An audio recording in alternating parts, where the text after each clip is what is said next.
Hey guys, just wanted to do a video on how we charge our two EVs. This is my 2023 F150 Lightning Pro standard range. And then my wife, who's currently at work, she has a 2022 Tesla Model 3 rear wheel drive with the LFP battery. And she does about 50 to 60 miles a day probably with her commute, and then maybe run a few errands. My commute's a bit stranger because if I go to the office, it's about 20-25 miles a day, but sometimes I can run out to projects all over California, or Southern California, I should say. So I commonly do 50 to 200 miles a day, not uncommon. So yeah, we full charge this quite a bit, maybe not quite a bit, but a couple times a month, I'd say. And so how we do that is we have double plugs coming out of one NEMA 1450 outlet. And you could potentially just run it off into one charger, but you'd be sharing every other day, or you'd be, you can get up in the middle of the night when one's done charging and swap it over. But for simplicity's sake, I got this, what's called a Neo Charge for a 1450 outlet.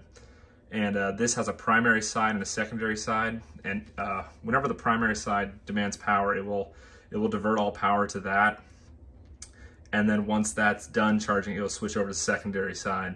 And I think it'll also split. So if you say it can do up to 40 amps. So if one side's doing 20, it will let the other side do 20 at the same time.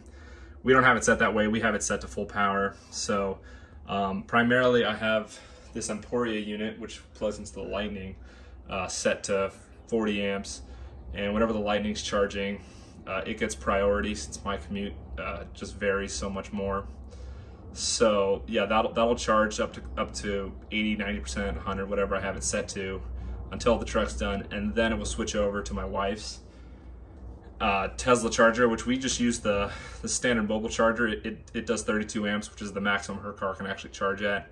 My truck can do up to 48, but this is only set to 40, so that's not the full, but it's enough. If I give enough time, I have it set to charge either during the day when we have solar producing, which we do have a 6 kilowatt system on the roof, or at night when demand is low, just to be as nice as we can to the grid. So yeah, I'd say this was kind of a budget option. You could go out and buy like a Clipper Creek unit with 2 cords, but they're like $1,500 plus, which is really expensive. We got this Emporia unit for $399. I think they're currently on sale right now for that. And I really love this unit. It's not a lot of features here, but really heavy duty, thick cord, nice quality all around. And the app just gives you tons of information, so you can just nerd out on all the little details, which I really enjoy. So great unit there, really affordable too. That was the main reason I got it. And then we use the Tesla mobile charger, which came free with my wife's car. They're no longer free, unfortunately, but they're still pretty cheap. They're only about $200, $250, somewhere in that range. Maybe a little more than that with the adapter for NEMA 1450. They're such a good deal, actually. My F150 Lightning did not come with a charge cable, a mobile one, but you could option it for $500, which I thought was a total ripoff. So I ended up getting another one of these mobile cords from Tesla with a couple adapters, and then I grabbed one of those Electron 48 amp adapter. I was able to get that on sale for like $100. So all in $250 or $300, $350, somewhere in that range, way less than the Ford one, and way more options for adapters. So that was a no-brainer for me, and I've used it a couple times and it works great. And then we got this Neo Charge.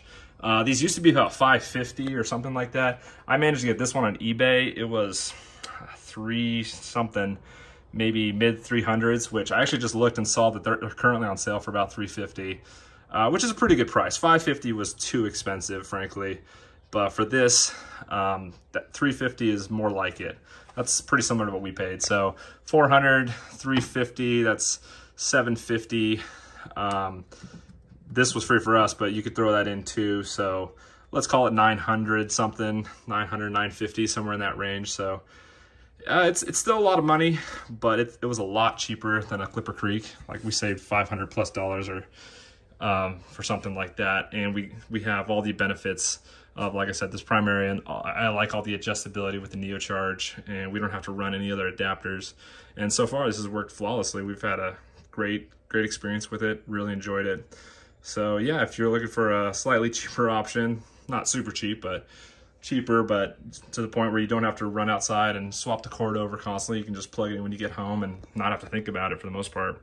This was a really good option, and yeah, hopefully this helps somebody if you're trying to decide what to do. Maybe this is an option. So yeah, good luck to you, and if you have any questions, just let me know. Thanks, bye.